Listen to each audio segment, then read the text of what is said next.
एक मजेदार किसान की कहानी। एक छोटे से गांव में एक किसान रहता था जिसका नाम रामू था। वह एक मजेदार और खुशमुख व्यक्ति था जो हमेशा अपने काम में मग्न रहता था। रामू के पास एक छोटा सा खेत था जहां वह सब्जियां और अनाज उगाता था।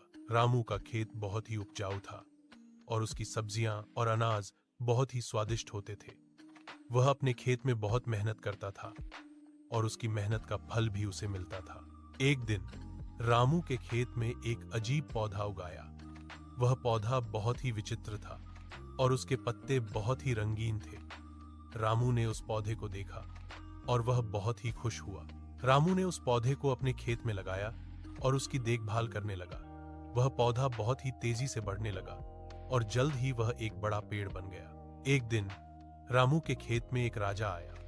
वह राजा बहुत ही शक्तिशाली था और वह रामू के खेत को देखकर बहुत ही प्रभावित हुआ।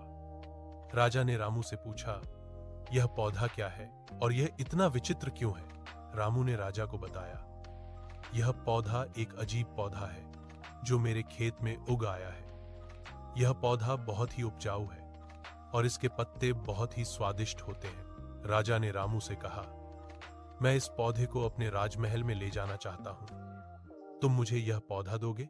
रामू ने राजा से कहा, मैं आपको यह पौधा नहीं दे सकता क्योंकि यह पौधा मेरे खेत का एक हिस्सा है, लेकिन मैं आपको इसके कुछ पत्ते दे सकता हूं। राजा ने रामू की बात मान ली और रामू ने उसे कुछ पत्ते दिए। राजा ने उन पत्तों को खाया और वह बहुत ही स्वादिष्ट लगे। राजा ने रामू को धन्यवाद दिया और वह अपने राजमहल वापस चला गया।